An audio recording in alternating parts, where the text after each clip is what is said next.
ஓம் சாந்தி. 14 ஜனவரி 2023 சிவபாபானுடைய இனிமையான மகா வாக்கியம். சாக்காரம் முரளி பாப்தாதா மதுபன். இன்றைய முரளியிலிருந்து கேள்விகள். முதல் கேள்வி, தந்தை எதற்காக வந்திருக்கிறார்? தந்தை எதற்காக வந்திருக்கிறார்? இரண்டாவது கேள்வி,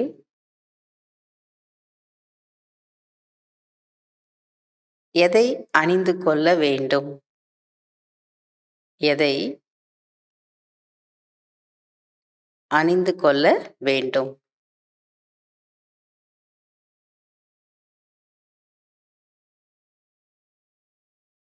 மூன்றாவது, கண்ணாடியில் எதை பார்த்து கொள்ள வேண்டும்? கண்ணாடியில் எதை பார்த்து கொள்ள வேண்டும்? நாலாவது கேள்வி, யார் சுக சொரூபமானவர்? யார் சுக சொரூபமானவர்? அஞ்சாவது கேள்வி, யார் ஏகாந்தவாசி? யார் ஏகாந்தவாசி?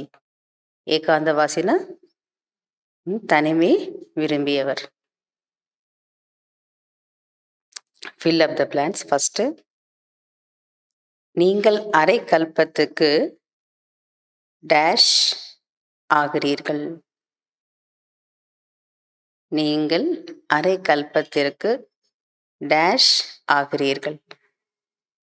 இரண்டாவது, டேஷ் எதிரில் நிற்கிறது. டேஷ் எதிரில் நிற்கிறது. மூன்றாவது, யார் எந்த அளவு சேவை செய்கிறார்களோ, யார் எந்த அளவு சேவை செய்கிறார்களோ அந்த அளவு டேஷ்.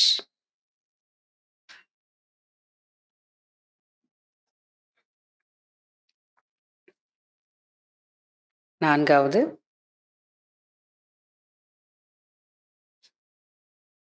நீங்கள் டேஷ் கமா டேஷ் ஊஞ்சலில் ஆடிக்கொண்டே இருப்பவர்கள். நீங்கள் டேஷ் கமா டேஷ் ஊஞ்சலில் ஆடிக்கொண்டே இருப்பவர்கள். அஞ்சாவது, தந்தை வந்து டேஷ் விடுவிக்கிறார். தந்தை வந்து டேஷ் விடுவிக்கிறார்.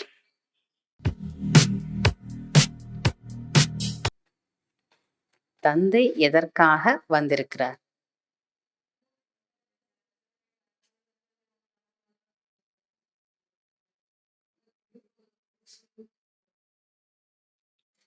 பாபா சொல்றார், தந்தை எதற்காக வந்திருக்கிறார்னா, நம்முடைய சரீரத்தை கல்பத்திற்கு, அதாவது கல்பதர்ஷம், அவ்வளோ அழகா கல்ப விஷயத்துக்கு சமமாக, கல்பத்திற்கு சமமாக ஆக்குவதற்காக தந்தை வந்திருக்கிறார்.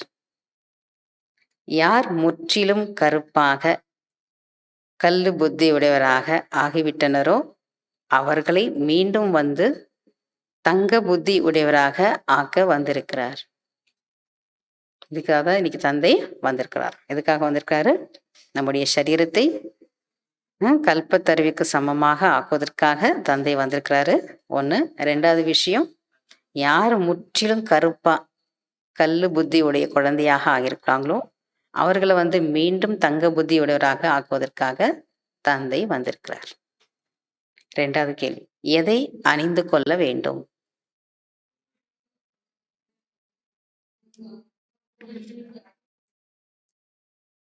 எதை ரத்து செய்து எதை அணிந்து கொள்ளணும்? விஷத்தின் கங்கணத்தை ரத்து செய்து விஷத்தின் கங்கணத்தை ரத்து செய்து ஞான அமிர்தத்தின் கங்கணத்தை அணிந்து கொள்ள வேண்டும். மூன்றாவது கேள்வி, கண்ணாடியில் எதை பார்த்து கொள்ள வேண்டும்?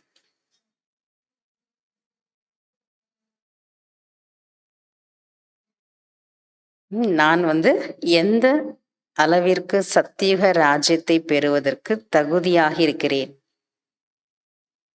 நான் எந்த அளவிற்கு சத்தியுக ராஜ்யத்தை பெறுவதற்கு தகுதியாக இருக்கிறேன் என்று ஒவ்வொருவரும் தன்னுடைய முகத்தை கண்ணாடியில் பார்த்து கொள்ள வேண்டும்.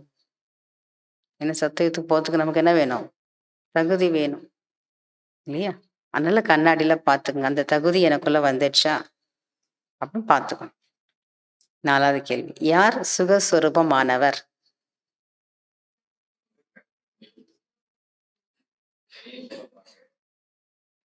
சுகக்கடல் தந்தையினுடைய நினைவின் மூலம் துக்கமான உலகத்தில் இருந்தாலும் சுகத்தை அனுபவிப்பவர்தான் சுகஸ்வரூபமானவர். சுகக்கடல் தந்தையினுடைய நினைவில் மூலம் துக்கமான உலகத்தில் இருந்தாலும் சுகத்தை அனுபவிப்பவர்தான் சுகஸ்வரூபமானவர். அஞ்சாவது கேள்வி, யார் ஏகாந்தவாசி?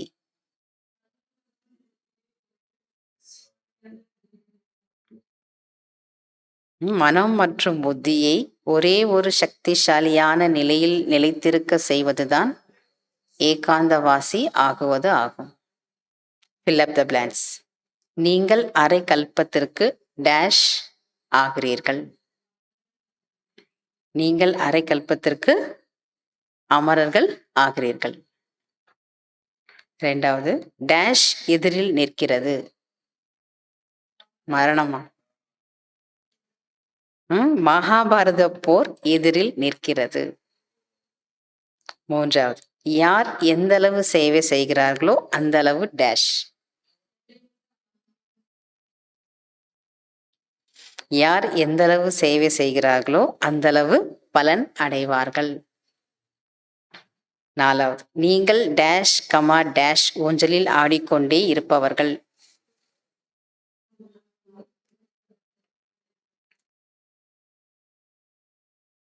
நீங்கள் சதா குஷி, சதா சுகத்தின் ஊஞ்சலில் ஆடிக்கொண்டே இருப்பவர்கள்.